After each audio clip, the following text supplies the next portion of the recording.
जय श्री राम दोस्तों, आप लोगों का बहुत बहुत स्वागत है हमारे चैनल पर।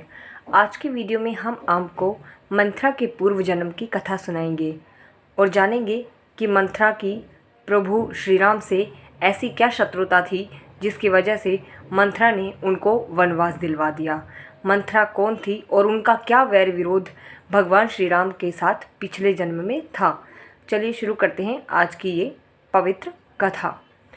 अयोध्यावासियों को जब इस बात का पता चलता है कि उनके प्राणों से भी प्यारे राजकुमार श्री राम का वनवास हो रहा है, जबकि उनका तो राज्याभिषेक होना था, राज्याभिषेक के बजाय उनका वनवास हो रहा है और वो भी 14 वर्ष का, तो उनको इसके पीछे की बात जानने का जिज्ञासा होती है कि ऐसा आखिर किसने किया। क्योंकि प्रभु श्री राम से सबको इतना प्यार करता था कि हद हो गई थी, बहुत ज़्यादा प्यार करते थे उनसे। तो पशु पक्षी जड़ चेतन कोई भी निर्जीव वस्तु भी इस प्रकार से शत्रुता नहीं कर सकती थी। तो किसने उनके साथ इस प्रकार से किया, ये जानने के लिए अयोध्या वासियों को जिज्ञासा होती है। तो फिर वो लोमस ऋषि के पास जाते हैं और लोमस ऋषि से कहते हैं कि प्रभु ऐसा किसने किया है और क्यों किया है। तो अयोध्या वासियों को लोमस ऋषि बताते हैं कि ऐसा मंथरा ने किया है। तो वो जानते हैं कि ये मंथरा केकई की दासी है। उनको पता चलता है कि मंथरा जो है वो केकई की दासी है, परंतु मंथरा ने ऐसा क्यों किया, वो लोमस ऋषि से इस बारे में पूछते हैं। तो लोमस उनको बताते हैं कि मंथरा का पिछले जन्म से ही भगवान के साथ कुछ अनबन चल रही है, इन सब के चलते उन्होंने ये बदला लिया है। अब वो क्या अनबन थी, चलिए आपको बताते हैं। लोमस ऋषि ने उत्तर दिया कि यह मंथरा पिछले जन्म में प्रहलाद की पोती थी, जो कि विष्णु के भक्त थे और विरोचन की पुत्री थी।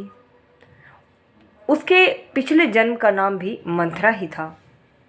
उसका छोटा भाई बलि जब माता के गर्भ में था, तब देवताओं ने छल पूर्वक ब्राह्मण का रूप धारण कर लिया और विरोचन से यानी कि मंथरा के पिता से उसकी सारी आयु को दान में मांग लिया।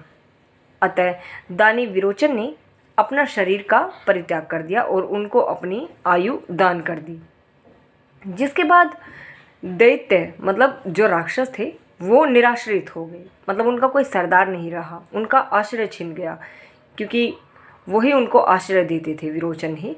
और अब विरोचन नहीं रहे तो वो निराश्रित हो गए। वो मंथरा की शरण में जाते हैं।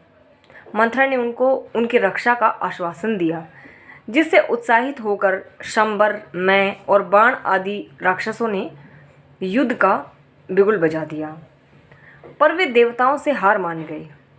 तब मंथरा देवताओं पर भयंकर रूप से क्रोधित हो गई और क्रुद्ध होकर उसने नागपाश के द्वारा समस्त देवताओं को बांध लिया।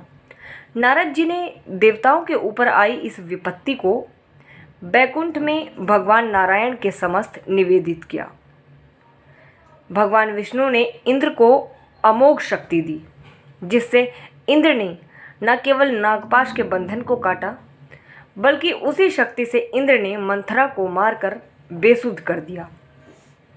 उस दिव्य शक्ति के प्रभाव से मंथरा का शरीर अपंग हो गया, अपाहिज हो गया और वह कुबड़ी हो गई।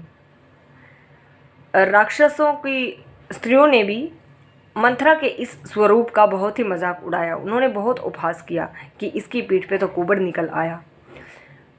मृत्यु के बाद अगले जन्म में वह उसी रूप में पैदा होती है और भगवान विष्णु से प्रतिशोध लेने के लिए केकई की दासी बन जाती है।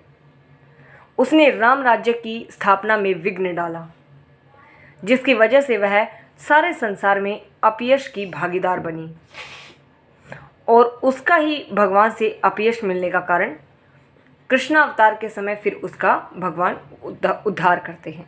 दोस्तों, इस प्रकार से अपने पिता की मृत्यु का बदला लेने के लिए जो मंथरा थी, उसने भगवान विष्णु को इतना परेशान किया, जो कि भगवान विष्णु का ही अवतार थे, भगवान श्री राम।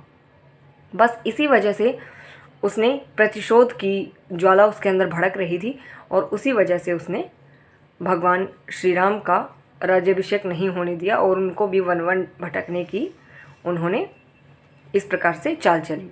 दोस्तों, उम्मीद है कि आप लोगों को ये कथा पसंद आई होगी, और अगर आई है तो इसे लाइक और शेयर ज़रूर कर देना। मिलते हैं अगले वीडियो में, तब तक के लिए जय श्री राम।